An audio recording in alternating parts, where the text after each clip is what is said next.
Yeah. So this is Jacob Aliet. I'm speaking to Habeeb Akande, the author of A Taste of Honey, and Unyanza. Unyaza. Okay?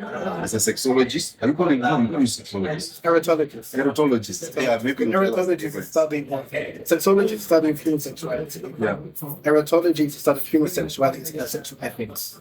That's why it's a big difference. Because like in the West, they just say sexologist, it's just science, biology. Whereas I'm talking about erotology, which is sexology, plus sex ethics. So it's looking at it from like African cultural perspective, religious perspective, philosophical perspective. And that's why I think it's very important because actually is talking about red pill methodology that sometimes doesn't include ethics or morals. I think that's important. But it looks like from different cultural perspectives. So what it means to be a man in West Africa may be different to East Africa, to Christianity, to Islam. So that's why it's more encompassing than holistic. Now that's very important. By the way,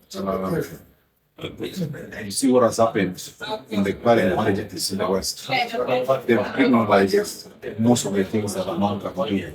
Like, you cannot claim your woman that has been taken away. A woman can have a child outside wedlock, and it's not a crime. It's not a crime.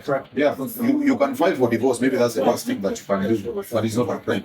But most of the things that men do sexual assault and so they've all been criminalized. So anyway, but they do not. That's good though, right? Yeah, it is good. Yeah. It's good. So what men are doing and what red pill are doing is when you talk about ethics, it's just about whatever it is red pill guys are talking about, it has to be within the law.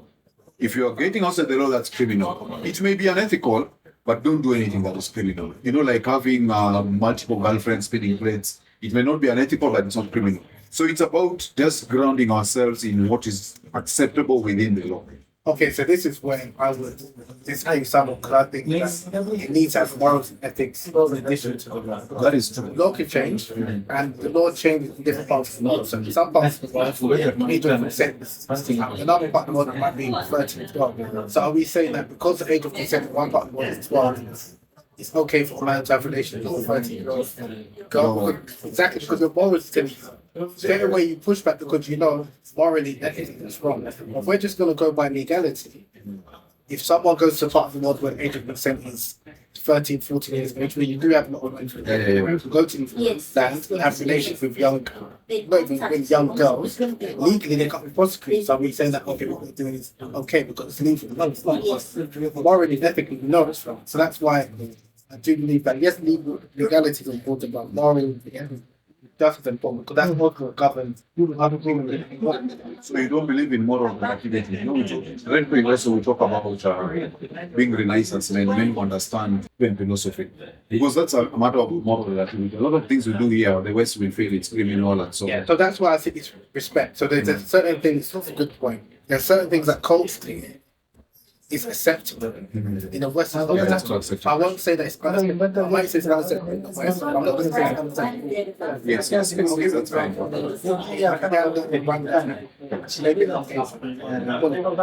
In the West, would be more different. I said in Uganda in particular, it's actually valued. Even when I was in Rwanda, a lot of people say big, but they think that I and the men. So for me to come in from the Western perspective and say, that's wrong, that's from the mirror, I'm I might not be comfortable with it, I might not say that in practical, but I'm not going to say that's inherently wrong, that's bad, it's one thing. So it's where I think you've got to respect for different cultures. So that's why I'm not going to say that it's completely wrong. Maybe in the Western context it's wrong, but I'm not going to say it's wrong in West. Yes, in fact, those are some of the things we have to teach guys because I understand, like in the US, you can go to a party, you meet a girl, you drink, you go home, she agrees to have sex with you, but she can wake up the next morning and say, I was drunk, it was not consensual, you know. But anyway, back to the solutions issue. So I've thought about this, having our local African solutions. So the first thing I was saying is that the liberated woman, the woman who can choose the career she wants, she chooses when to get married, she has access to contraceptive, she can file for divorce, and so that is what we achieve. So for us, in terms of our cultural traditions, I think it's going to be very difficult to come with something that is traditional in that sense. We must be able to get a solution that is able to deal with a modern woman as she is. Is that what you document in this book? Yes. Although most of it is in see the title of this in red. Female nature and modern woman. Female nature, modern woman. Yeah, so that's why I talk about help guys to understand female nature and the modern woman, because they're not like our mothers. Our mothers, if you had a wife and you had children and you lost your job, she basically took up. She could fry mandazis, become a tailor, wash for people, do anything to keep the family running. Modern women, if you lose your job, that marriage is. Okay, again, how many of Now you want to talk about statistics. Yeah, I know you're going to say they're Yeah, I mean, right now it's the majority. Like I can tell you, Okay, 'cause I don't know about- 95% that marriage is over. 95%. There are a few exceptions, but they're very few. They're pure I mean, if it's the outliers. majority, And the reason I'm telling you, listen, this I never planned to write this book.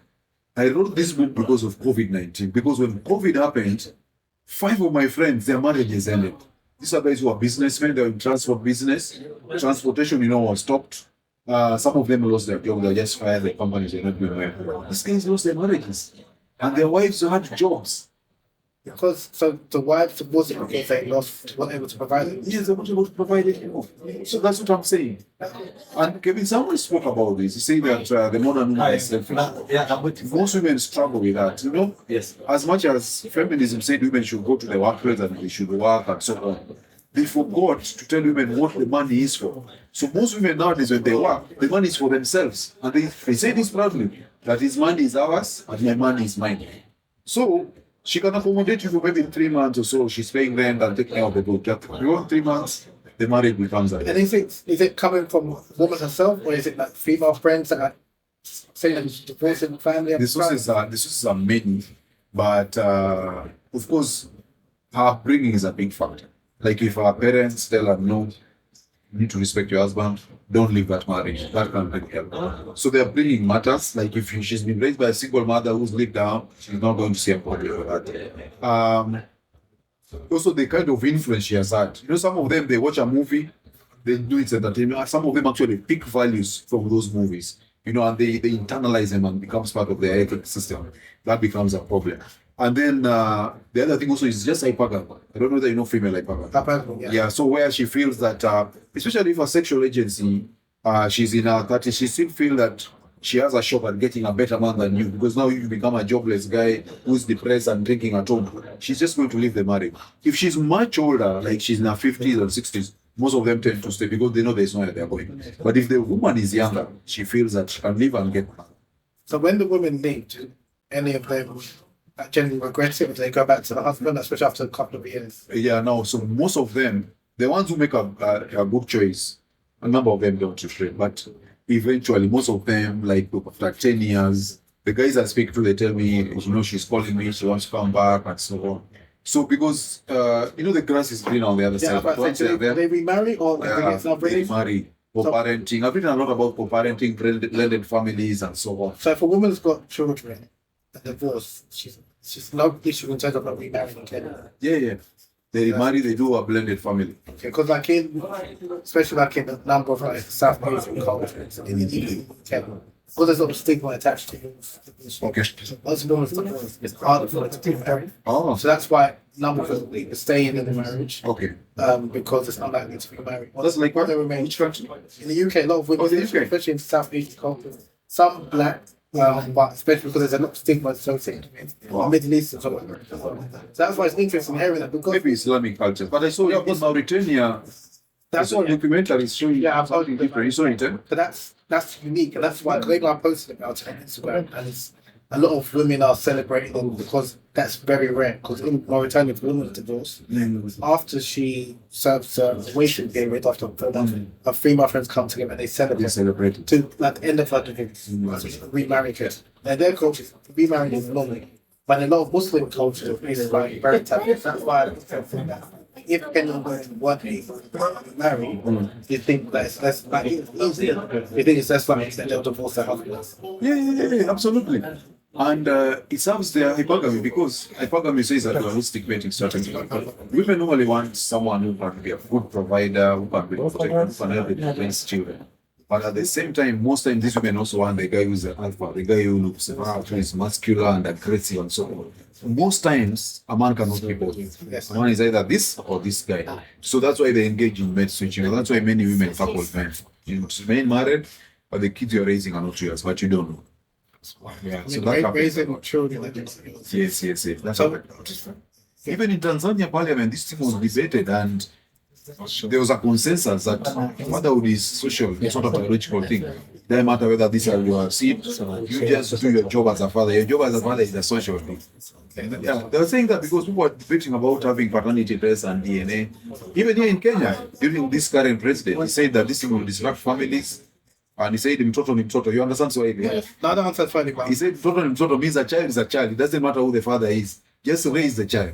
That's what the president said. Because it was becoming a very big point of debate and contention. And people are saying, people are telling each other, if you've not done DNA, don't assume it is yours. So people are thinking, okay, maybe I should do a DNA. So he put it to a sub saying, no, forget about it. What was the reaction from women?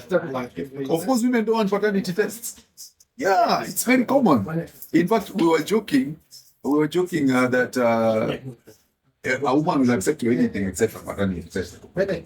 Yeah. It's a no. Okay, so this casual hookup culture, is this something that's very common? Okay, It's very common, and I think it goes back to the question you were asking earlier about local solutions.